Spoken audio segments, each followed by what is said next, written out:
not raising taxes on wealthy Americans, believing it might even be immoral. Brit Hume will analyze that shortly. And there's no question that some liberal folks are trying to take the high moral ground by pitting the rich against the poor. In fact, Congressman Jim McDermott used Christmas to justify the government demanding more money from affluent Americans. I replied in a newspaper column available on BillO'Reilly.com, saying that Judeo-Christian tradition does demand that we help the poor. It does. But that people must also help themselves. I wrote that if you open your house to scores of homeless people, you won't have a house for very long. And Jesus does not demand that. Enter our pal, Stephen Colbert. Good point, Bill. Jesus said we only have to love those who deserve it. And what I like best about Bill's argument is its complete factual inaccuracy. Because it would be inconvenient to guys like us to repeat what Jesus actually said. For instance, if someone wants your coat, give them your cloak as well. Rich people should sell all their possessions and give the money to the poor. Plus, the fact is, Jesus was way beyond self-destructive. He was self-sacrificial. I mean, the guy is God. He could have floated off that cross like Chris Angel Mindfreak.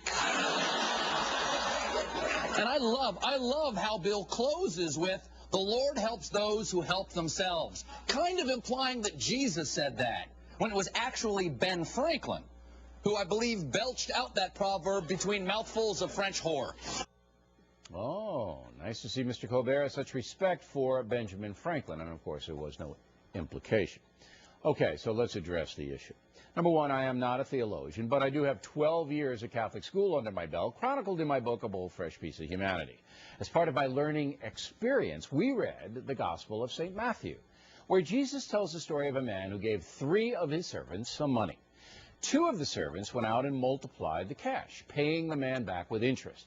But the 3rd servant buried the money, doing nothing with it.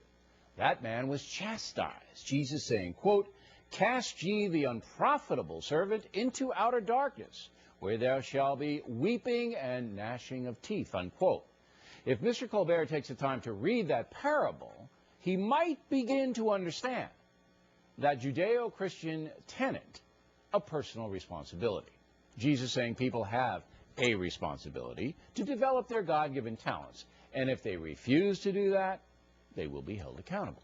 Now, I hope I didn't offend anybody who believes in separation of church and cable, but this is an important issue. Charity is a cornerstone of a good life. Mother Teresa is the best example of that. She didn't quiz the poor about their circumstance. She helped everybody, and that made her saintly. But Judeo-Christian tradition does not require blind largesse. We are not mandated to buy people gin or cocaine or pay someone else's bills if they refuse to work. If you want to do that, you can in a free society. But to force the responsible to pay for the irresponsible is immoral, in my opinion. The U.S. government makes no distinction when it comes to entitlements. The feds do not drug test or regulate the behavior of those on the dole. And there's no question that the feds waste billions of dollars every year, money taken from hard-working people. Americans are the most generous people on earth, but our government does not have a right to seize anyone's assets in pursuit of an impossible social nirvana. And I do believe that Jesus would agree.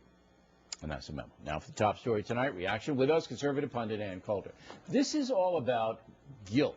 And Colbert being a wise guy, but we don't really care about that. But it's all about guilt, correct? Well, first of all, I agree with your point, Bill, but did you have to be so strident? In what way? You always say that when liberals attack me. I'm just kidding you. Oh, okay.